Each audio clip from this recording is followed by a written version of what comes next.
How's it going, everybody? Jason here. Welcome back to the channel, and thank you so much for watching. It's been quite a while since my last video, actually, but it's been now a couple of years, pretty much to the day that I got the Positive Grid Spark amp, and I'm doing this video because they actually reached out to me a few weeks ago and said, hey, can we use one of your videos, the one where you recorded the full song? And I thought, oh, well, this would be a good opportunity to do an updated one. So I'll link to the previous one here where you can check that out if you want.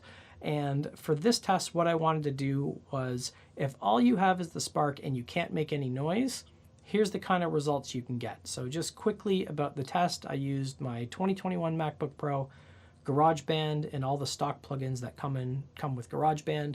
The Spark is plugged in through USB, and I basically had the output volume of the Spark off, which doesn't affect the levels for the DAW, and I had my headphones plugged into my MacBook so I could basically deal with latency. So I'd have my headphones half off, I could hear what I was playing, and I would listen for the click in one ear, because if you rely on the monitoring with GarageBand, it's hard to get the timing right. You have to nudge some things into place because you get a kind of like a 1/16th slap delay kind of effect, and it can kind of throw off your playing. So that can be a little bit limiting.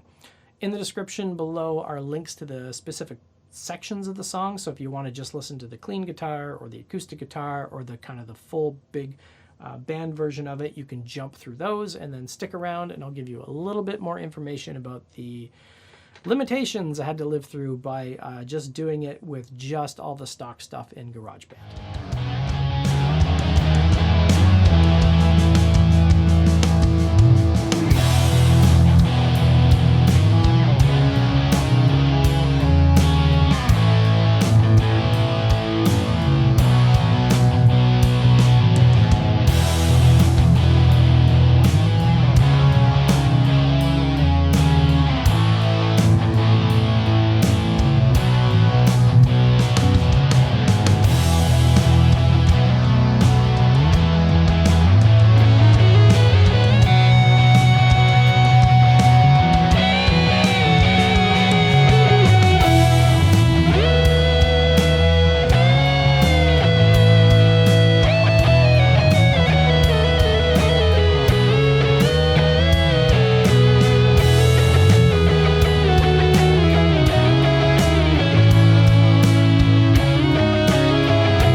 All right, so if you did listen to the whole song, thanks very much. It's actually a rewrite based on a song that I released last year that you can grab in the description below. It's a different version as the one that I released, but some of the limitations with GarageBand. So I did mention the latency already. That's probably the biggest one to deal with, especially if you have to record in silence.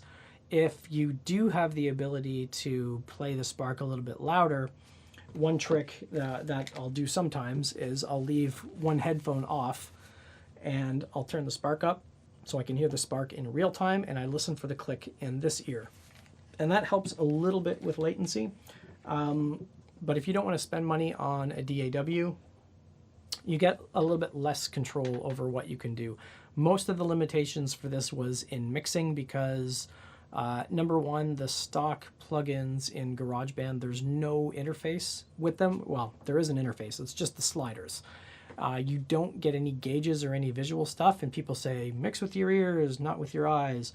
But when your ears are listening to laptop speakers it would be nice to have the backup of, is this compressor actually doing anything? You do get the little blue lights in Logic, but you don't get full control over all of the different compressor tools and types that you would if you do upgrade to Logic or if you use third-party plugins. So the leveling and the balancing was pretty difficult.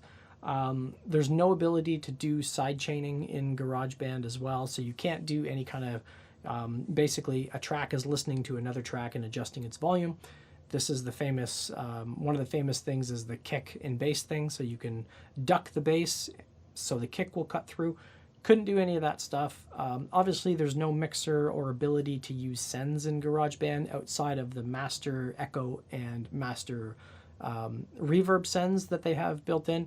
So you're kind of left with putting plugins on the tracks, the stock plugins, and using the little, if it's reverb, you've got a dry and a wet signal. You can adjust both of those, or a total mix from 0 to 100. So there are some limitations there, and I did use obviously the earbuds, the Spark, and my laptop speakers, and kind of tried to put the song on loop and then switch the audio source multiple times so I could kind of hear things and make the best possible compromise, because if you are stuck with no studio monitors and you want to get some pretty good results, I think everybody's pretty much got earbuds. All computers pretty much have speakers now. I kind of wanted to simulate that worst case scenario. So just to wrap up, the patches that I used on the Spark are up in Tone Cloud. There'll be links in the description to where you can get those. And I actually did record vocals for this as well, and I just didn't release it because I'm gonna need to do some stuff to get that sounding okay, because singing into a laptop microphone doesn't obviously get you the best results. But hope you enjoyed this video. I'm gonna do a 2-year update on the Spark with all the stuff that they've added over time as well. So make sure you like and subscribe. You'll get notified when that one comes out. Leave me any comments or questions below, and I will see you on the next one.